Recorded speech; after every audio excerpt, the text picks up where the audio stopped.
It's Manju. Welcome to Divergence SMP. You know, I've noticed something about this SMP in the last few weeks. It's kind of quiet. Really quiet. Practically dead. Not a lot of people on. They're not on very often. I'm not going to say I'm the only one making content for this SMP anymore, but, well, the others have been less frequent with their videos. Let's just put it that way. But, you know, I'm not the only one that's noticed this. And Cat Beanie, who is sort of the owner of this realm, has decided to have a contest to get people back and doing stuff on this realm, where she's challenging us creators to try our hands at a certain build. One of those challenges is try to build a ship. Yeah, ships are hard. Ships are really hard. It's a challenge. But you know what? That's kind of the point. It's a challenge. I'm going to try to make a ship and see if I can win a prize. So I got 3 shulker boxes full of stuff. I'm going to go ahead and see what I can build with it.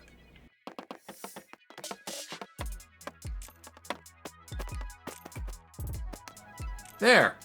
What do you think? Is it good? I think it did a pretty good job. It only took 3 shulker boxes of material.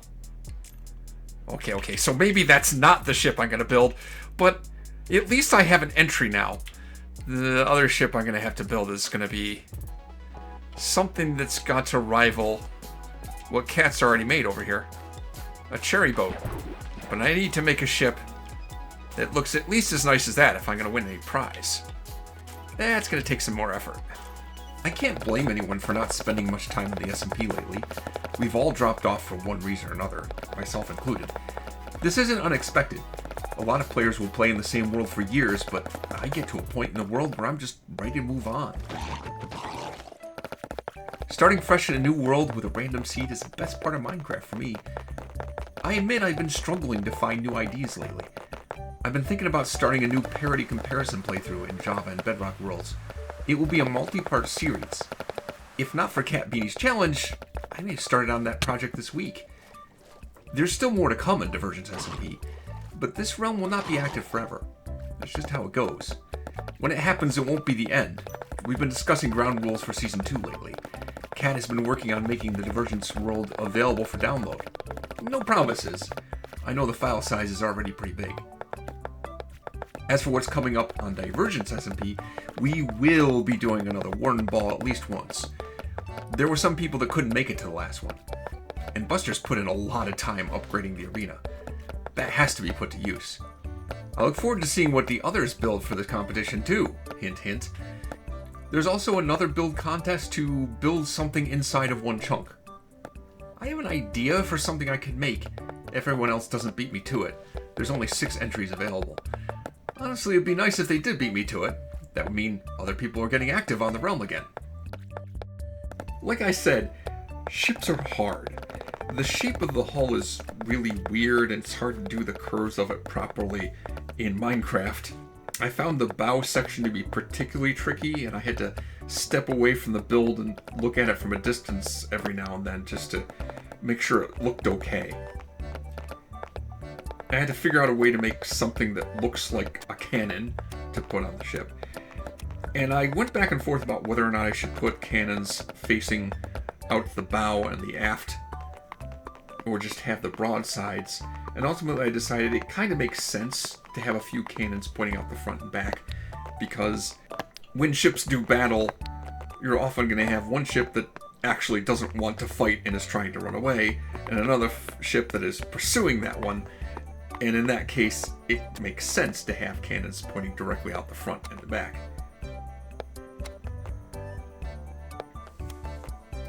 I used mostly dark oak for this ship, and spruce for trapdoors and fences. I kind of like dark oak and spruce together. They really work well together.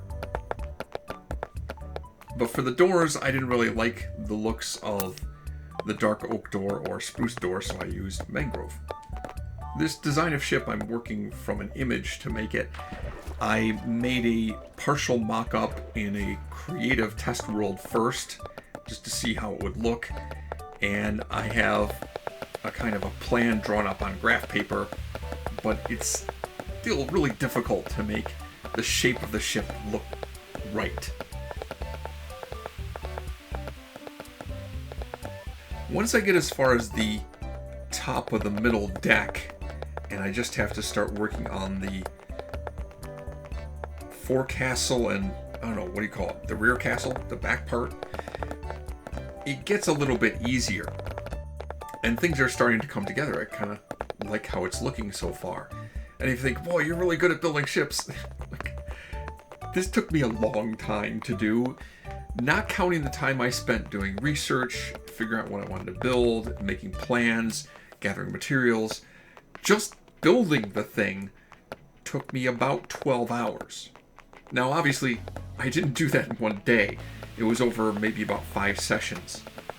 If I'd known what I was doing, it might have looked good and also been a lot quicker to put together. I probably could have built the thing in less than half the time if I knew what the heck I was doing and didn't have to constantly check the photographs and check my notes and figure out what goes where and how it's supposed to look, and making mistakes and then having to redo things. It's a process. They want to place his bottom half slabs when I'm trying to place top half slabs. By the way, a lot of people say, they're not called half slabs, they're called slabs. I never call these slabs. I call them top half slabs or bottom half slabs. Top half slabs or bottom half slabs. I never call them half slabs. That's not what they're called. I know that. Creeper!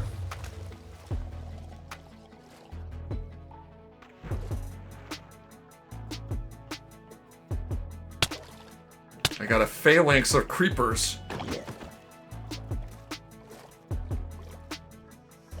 That's a lot of creepers. That's a whole lot of creepers. I guess one good thing about not a lot of people being on the SMP is I was by myself for a lot of this build, and I could sleep whenever I wanted to and didn't have to worry about hostile mobs. Until it ended up somebody actually was on the realm for a while, and they were probably AFK for some of it, and I couldn't sleep. So I had mobs show up, and an uncomfortably large number of creepers showed up now and then, causing me some problems.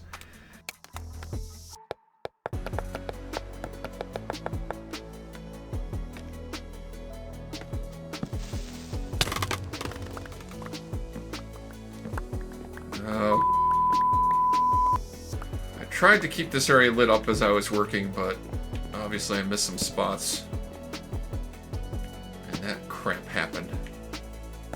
But honestly, it could have been a lot worse, and I'm surprised at how few drowned I encountered when I was doing the below the waterline stuff. I think it was only a couple that showed up. Maybe it's because it's a river and not an ocean, but then again, on Java Edition, when I tried to do stuff underwater, holy crap did I get harassed by a lot of drown. Like, a stupid amount of drown. At first I was worried about how I was going to do the sails, but they ended up being the easiest part of the entire build. The only trick was getting enough wool. I had probably 2 shulker boxes full of wool. Part of that from buying all of the wool that Diggin had for sale at one point, because I wanted to help with exploration of an ancient city, and ended up not using nearly that much wool. But it wasn't the right color.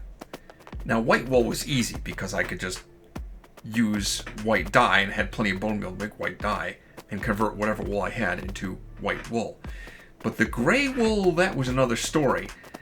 Fortunately, I happen to have oxydaisies, which is a flower that produces light gray. I just bone meal all of the oxydaisies and get lots of light gray dye. I'm pretty sure this is a Bedrock exclusive feature. In fact, I know it's a Bedrock exclusive feature. You cannot bone meal flowers, the one tall flowers in Java Edition.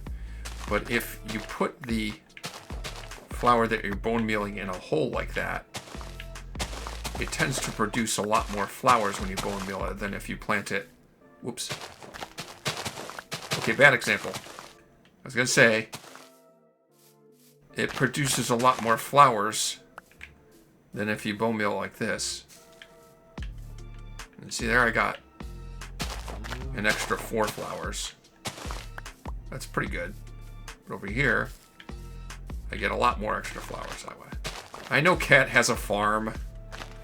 I don't want to go all the way over to Cat's base and try to figure out how to make it work. I just need a stack of oxydaisies. That should give me enough for a stack of gray dye. And I now have a stack of oxydaisies. Alright, it's been a while, but I'm finally just about done. Just a couple more things I want to take care of.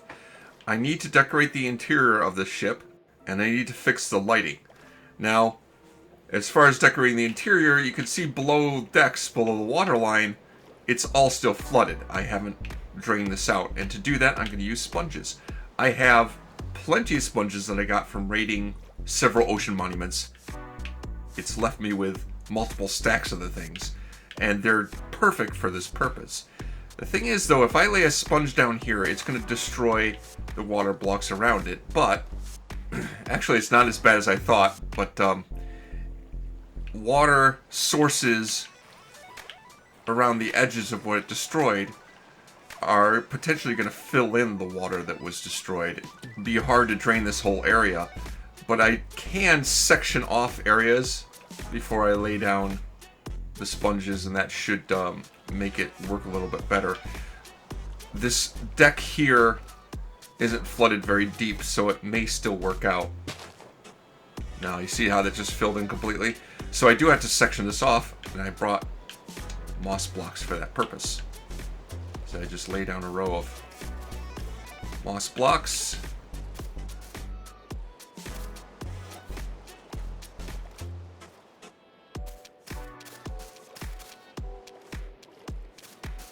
I think if they're 5 blocks apart, that'll do. I lay that down, and it's still a little bit of water on the edges. There we go. Fortunately, I have lots of sponges, so I don't have to redo this multiple times. I didn't think of that, though. I'm banging my head on the ceiling. Get to do that now. Probably not as efficient as I could be with this, but like I say, I have a lot of sponges. So I'll clear out this deck and the deck below, and then I'll tackle the other issue I have, which is lighting. Now that I've cleared out all the water and killed some fish in the lower decks, pick up all these sponges that are now wet sponges and address the issue of lighting. I have end rods down here temporarily. I'm not going to use those when I get this place fully decorated because they don't really fit with the, I don't know what you call it, the theme, I guess, of the ship. But there's another tricky spot that I need to get lit up, and that's on the top of the sails. I think I figured out a way I can light that up that's not going to look awkward and out of place. Before I do that, let me dry out these wet sponges. You can dry them in a furnace, but it's just as easy, in fact, a lot easier, to take the wet sponges and place them in the nether. They instantly dry out. No need to wait for them to smelt in a furnace. No use of fuel. Just plop them down, and they're dry, and scoop them all up.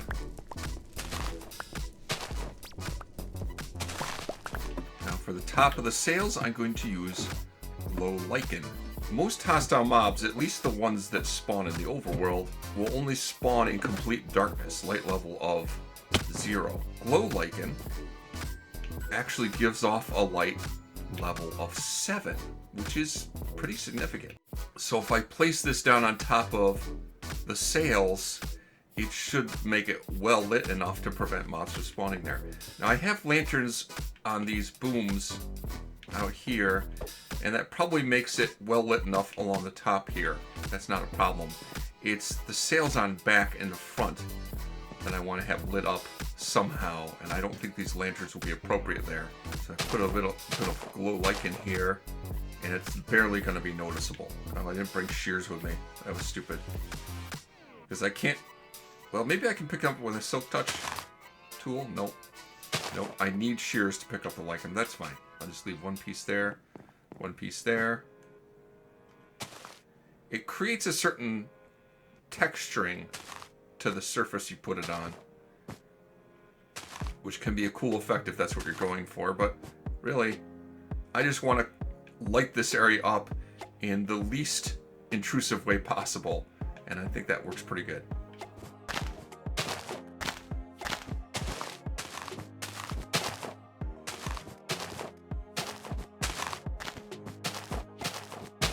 And at last, it's done.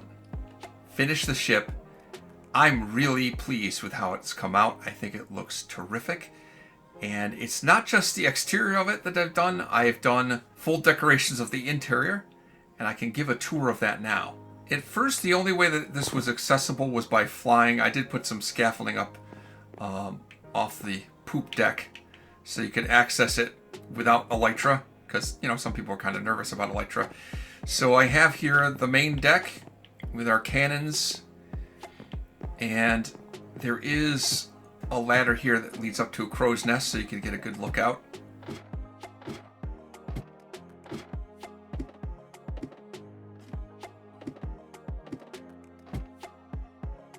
Nice high viewpoint of everything. I kind of like that. There aren't ladders like this on the other masts, just the central one. Now I can look up here at the front end of the ship here. I put lots of barrels around for storage because I kind of think they look cool for storage. If any villagers found their way onto here, they'd be fishermen probably, because they have so many freaking barrels. They used a ton of those. And there's a little front section here. You can see cannons sticking out of the ports here.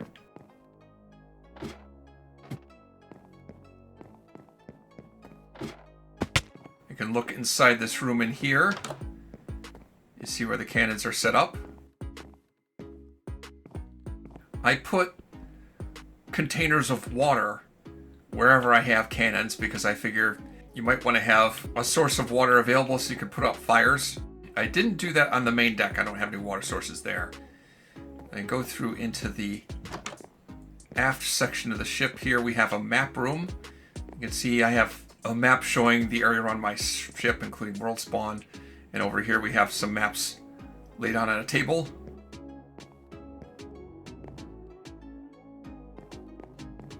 These side rooms over here are quarters for the officers.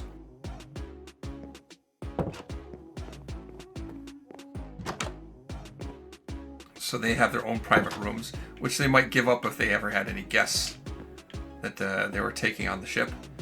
And here we have another set of cannons facing out the back. And again, a container of water just in case there's any fires.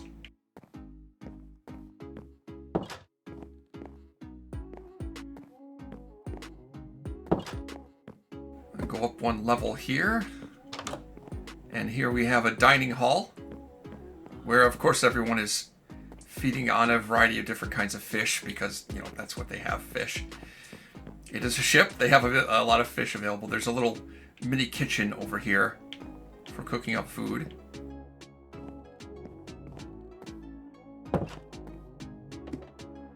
And up on the next deck up here, we have our captain's quarters. Rather sparsely decorated, but I put some nice carpet in there. Whoops.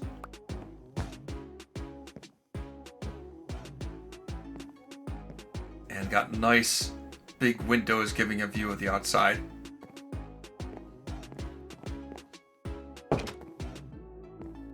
And the aft deck is over here.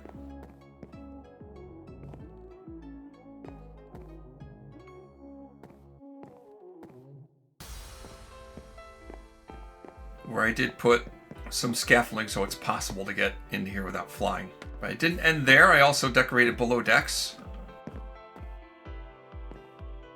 Go down into here where there's some more cannons. And again, those containers of water on either end. The main crew quarters is in here. So a little less privacy for this. I could pack in even more beds if I needed to, if you had a need for more crew. And on the other end of this deck, I have what would be munition storage, you know, for the gunpowder and cannonballs and all that stuff.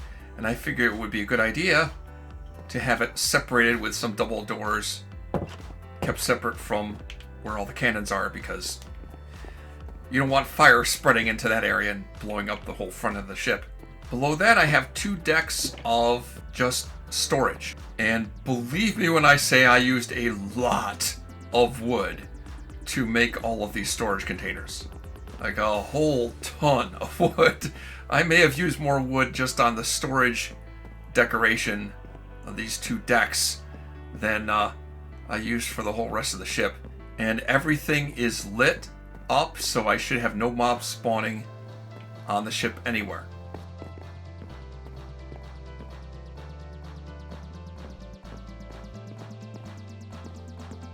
So there it is, my ship in all its glory.